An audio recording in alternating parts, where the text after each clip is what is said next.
त्यसैले म यहाँ एउटा सानो सूचना राख्नु गइरहेको छौँ। त्यो छममा गुफा राख्ने विषयमा हो। अब धेरै साथीहरूले छम राखिदिनु पर्यो भन्ने कुरा गर्दो रहेछ। अनि अब लगभग 1-1.5 महिनामा 2 ग्रुप गुफा राख्ने सोच बनाएको छु। एउटा चाङदेरमा उत्तरनीति, एउटा जाछुनमा इन्द्रेणी परम्परामा। चाङदेरको चाहिँ योल्मो मेलिमछिङ गाउँमा अहिले नयाँ ध्यान केन्द्र टुफाङ छमाङ बनाएको छु, त्यहाँ राख्ने सोच र अनि जाछुनको चाहिँ यहाँ जागडोल कोपनमा जुन हाम्रो पुरानो ध्यान केन्द्र छ त्यहाँ राख्ने हो। र तपाईहरुले जसले छम बस्नु इच्छा छ, आफ्नो बाटो प्रक्रिया पुर्याउन सक्नेहरूले चाहिँ मसँग सल्लाह गर्नु। र यसपालो चाहिँ छम राख्दाखेरि मैले यहाँ केही कन्डिसन जस्तो सोचेको छु। त्यसमा सबभन्दा पहिले उमेर 20-22 देखि माथि, 55-60 देखि मुनि हुनु पर्यो। धेरै सानो उमेरले पनि छममा त्यति सजिलो नहुँदो रहेछ। अनि 55-60 नागेकोले पनि छममा अलि गाह्रो हुँदो रहेछ। त्यसकारणले उमेरको कुरा गर्नुपर्दा 20-22 देखि लिएर 55-60 भन्दा मुनिको हुनुपर्ने रहेछ। अनि पढ्नु सक्नु पर्यो। मैले जाँच लिने हो, छोवा पढ्नु सक्छ कि सक्दैन। छोवा पढ्नु सक्नेले मात्रै छम बस्नु पर्यो। छोवा सहीसँग पढ्नु नसक्नेले 3 वर्ष छम बस्नु त्यति सजिलो छैन। त्यसकारणले पढ्नु सक्नु पर्यो। छोका र तोरमा अलि सिकेको हुनु पर्यो। छम आफू बस्ने, तोरमा अरूलाई बनाइदियो भन्ने त्यो पनि त्यति सजिलो नहुँदो रहेछ। अब अझै 1-1.5 महिना भएको हुनाले छोका र तोरमा सिकेको हुनुपर्ने रहेछ। अनि त्यसको माथि छम बस्ने चाहिँ अब 3 वर्षपछि म छम सकेको गुरु मेमे भएर निस्किन्छु। अनि म चाहिँ पाठ पूजामा प्रमुख लामा भएर चाहिँ पाठ पूजामा बस्नु मिल्छ भन्ने त्यस्तो सोच र आशा होइन। गुरु र तीर्थरत्नप्रति श्रद्धा हुनु पर्यो, कर्ममा विश्वास हुनु पर्यो, सम्पूर्ण प्राणी आमाहरूप्रति माया करुणा हुनु पर्यो।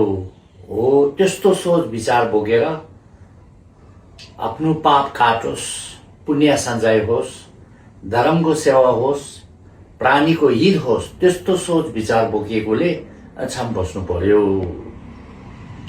अनि स्वास्थ्य राम्रो हुनु पर्यो। अब हामी जीवन अनित्य, आज स्वास्थ्य छ भोलि बिमार हुन सक्छ।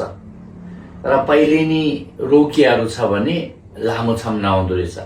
हरेक महिना दबाईको निम्ति, डाक्टर भेट्नुको निम्ति निस्केर आउनु पर्यो भनेदेखि अस्तिको हप्तामा पनि भेटेको थियो, यस हप्ता पालोको हप्तामा पनि भेट्ने रहेछ। अब त्यसले पनि छम नआउँदो रहेछ। त्यस कारणले स्वास्थ्य हुनु पर्यो। अनि अब छमको बेलामा छोक चराउनु पर्छ, तोर्मा बनाउनु पर्छ, छेमी बाल्नु पर्छ, सांसर्किम गर्नु पर्छ। हो त्यो कुराहरू आफूले पनि अलि गर्नु पर्यो। अब छममा बस्यो भनेपछि खाने, बस्ने, सुत्ने, धरम, वाङ, लुङठी सबै फ्री हुन्छ भन्ने त्यो पनि होइन। हामीले वाङ नपाएकोले वाङ, लुङ नपाएकोले लुङ, ठी नभएकोले ठी, त्यो हामी व्यवस्था गर्छौँ, बस्ने ठाउँ दिन्छौँ। अनि एउटा साधारण खानापिना पनि हामीले सक्दो गर्छौँ। तर सक्नेले आफूले पनि केही गर्नु पर्यो। हो त्यस्तो छम बस्ने इच्छा छ भने अनि मलाई सम्पर्क गर्नुहोला। एक जाछुनको ग्रुप, एउटा चाङदेरको ग्रुप, 2 ग्रुप। चाङदेरको चाहिँ नि योल्मोमा अहिले नयाँ बनाएको छामगाङमा, मिलिमछिम ग्याङमा, र जाछुनको चाहिँ यहाँ जागदोल कोपनमा, जुन हाम्रो पुरानो छामगाङ छ ध्यान केन्द्र हो, त्यहाँ राख्ने भएको हुनाले फेरि पहिले 3 वर्ष बस्छु भनेर आउने, फेरि बीचमा 1-1.5 वर्ष भइसकेपछि मेरो त घरमा काम रहेछ, परिवारले करायो भने त्यो मिलेन। अब बस्ने भए बस्नेकै हिसाबले आएर बस्नु पर्यो, 3 वर्ष 3 महिना सिधाउनु पर्यो। फेरि त्यति बस्नु नसक्ने भए 1-1.5 वर्षको लागि त्यो छुट्टै हुन्छ, यो 3 वर्षको ग्रुपमा हुँदैन हो। त्यसो भएको हुनाले अब धेरै साथीहरूले छम बस्ने थियो, कसको छ के छ भन्थ्यो।